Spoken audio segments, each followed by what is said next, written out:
Once upon a time. It's wonderful to have you back here at Kuschel's Fairy Tales. Today, we accompany the good-hearted simpleton into the woods. There, he shares his bread and is rewarded with a goose made of pure gold. A goose to which quite literally everyone gets stuck. And in the end, it even makes a very sad princess laugh. And because sharing brings happiness, I have another beautiful recipe from my fairy tale kitchen for you today. As always, you can find it at the end of the video, in the description and in the comments. And now, make yourself comfortable, snuggle up and listen closely. The Golden Goose. Once upon a time, there was a man who had 3 sons.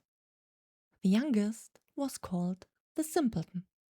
He was mocked, laughed at, and left behind at every opportunity. One day, the eldest son wanted to go into the forest to chop wood. Before he left, his mother gave him a beautiful fine pancake and a bottle of wine, so he wouldn't suffer from hunger or thirst. When he entered the forest, he met an old grey little man. The little man wished him a good day and said, "Please give me a piece of cake from your pocket and let me have a sip of your wine. I'm so hungry and thirsty." But the clever son answered, "If I give you my cake and my wine, I will have nothing left for myself. Be on your way." He left the little man standing there and walked on. But as soon as he started chopping a tree, he missed his mark. The axe struck his arm and he had to go home to get bandaged. That was the work of the little grey man. Next, the second son went into the forest. His mother gave him a pancake and a bottle of wine, just like the eldest. He too met the old grey little man, who asked for a piece of cake and a sip of wine. But the second son also spoke very sensibly. "Whatever I give to you, I will miss myself. Be on your way." He left the little man standing there and walked on. His punishment did not take long. After a few strikes at the tree, he hit his own leg and had to be carried home. Then the simpleton said, "Father, let me go out and chop some wood." The father answered, "Your brothers have only hurt themselves doing it. Leave it be, you know nothing about it." But the simpleton begged and begged until the father finally said, "Go on then. You will only learn the hard way." His mother gave him a cake made of water baked in the ashes and a bottle of sour beer. When he entered the forest, he too met the old grey little man. The man greeted him and said, "Give me a piece of your cake and a sip from your bottle. I'm so hungry and thirsty." The simpleton answered, "I only have an ash cake and sour beer. But if that is all right with you, let us sit down and eat." So they sat down. And when the simpleton pulled out his ash cake, it was a fine pancake, and the sour beer had turned into good wine. They ate and drank, and afterwards the little man said, "Because you have a good heart and willingly share what you have, I will grant you good luck. There stands an old tree. Chop it down, and you will find something in the roots." With that, the little man said goodbye. The simpleton went over and chopped down the tree, and, as it fell, there sat a goose in the roots. Its feathers were made of pure gold. He lifted it out, took it with him, and went to an inn to stay the night. The innkeeper had 3 daughters. They saw the goose and were very curious about this strange bird. They wanted nothing more than to have one of its golden feathers. The eldest thought, "I will surely find a chance to pull out a feather." And when the simpleton went outside for a moment, she grabbed the goose by the wing, but her fingers and hand stayed firmly stuck to it. Soon after, the second daughter came in. She had no other thought than grabbing an old feather, but as soon as she touched her sister, she was stuck tight. Finally, the third daughter came with exactly the same plan. The others screamed, "Stay away! For heaven's sake, stay away!" But she didn't understand why she should stay away. She thought, "If they are in there, I can be too."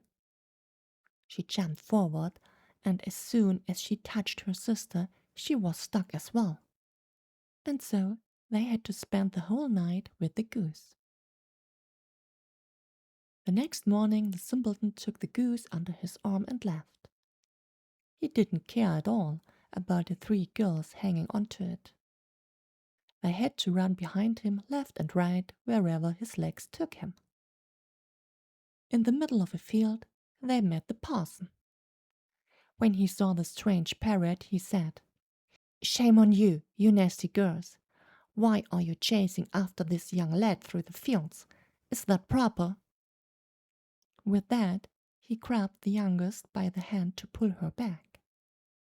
But the moment he touched her, he was stuck too, and had to run along behind them. Not long after, the sexton came along. He saw the parson following on the heels of the 3 girls. He was amazed and called out, "Oh, parson, where are you going in such a hurry? Do not forget we have a christening today." He ran up and grabbed him by the sleeve, but he remained firmly stuck as well. As the 5 of them trotted along behind one another, 2 farmers came from the fields with their hoes. The parson called out to them, begging him to free him and the sexton. But barely had they touched the sexton, they were stuck too. Now, there were 7 running after the simpleton and the goose. So he came to a city. A king ruled there who had a daughter. She was so serious that no one could ever make her laugh. Because of this, the king made a law. Whoever could make her laugh would get to marry her. When the simpleton heard this, he went before the princess with his goose and its entire train. And when she saw these 7 people constantly running behind one another, she started laughing loudly. And she didn't want to stop at all. So the simpleton asked for her as his bride. But the king did not like him as a son-in-law. He made all sorts of excuses and said, "First, you must bring me a man who can drink a whole cellar full of wine." The simpleton thought of the little grey man he could surely help. He went out into the forest, and on the very spot where he had chopped down the tree, he saw a man sitting there. He had a very miserable face. The simpleton asked what was bothering him so much. The man answered, "I have such a great thirst, and I cannot quench it. I cannot handle cold water. I have emptied a whole barrel of wine, but what is a drop on a hot stone?" "I can help you there," said the simpleton. "Come with me. You shall have your fill." He led him into the king's cellar. The man sat upon the huge barrels, and he drank and drank until his hips ached. Before a single day had passed, he had drunk the whole cellar dry. The simpleton once again asked for his bride, but the king was angry that the poor boy, who everyone called a simpleton, should take his daughter away. He made new conditions. Now, he had to find a man who could eat a whole mountain of bread. The simpleton didn't think twice. He went straight back to the forest. In the same place sat a man, tying his stomach together with a strap. He made a grim face and said, "I have eaten a whole oven full of crusty bread. But what good is that when you have a hunger as big as mine? My stomach stays empty, and I just have to strap it tight so I don't starve." The simpleton was very happy to hear this and said, "Get up and come with me, you shall eat your fill." He led him to the king's courtyard. The king had gathered all the flour from the entire kingdom and had a massive mountain of bread baked. The man from the forest stood in front of it and started eating. In just one day, the entire mountain had vanished.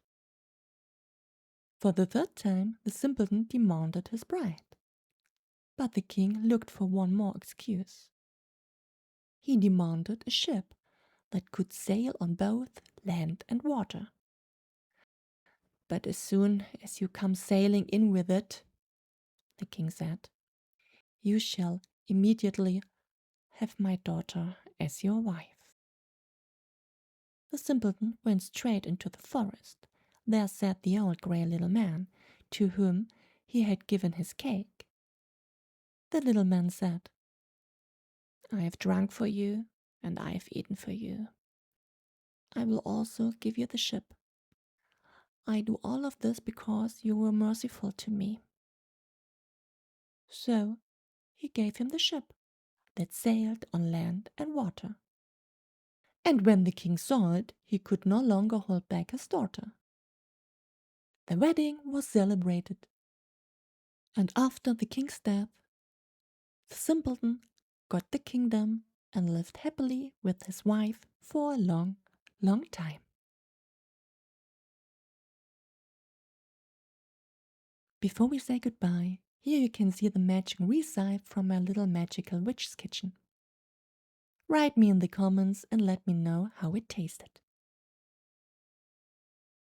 And with that, we leave the fairy tale realm for today. To all the little dwarfs who have to go to bed, sleep well and sweet dreams. To everyone else, I wish you a magical time. I hope we hear each other again for the next fairy tale. I look forward to having you. See you soon and stay enchanted.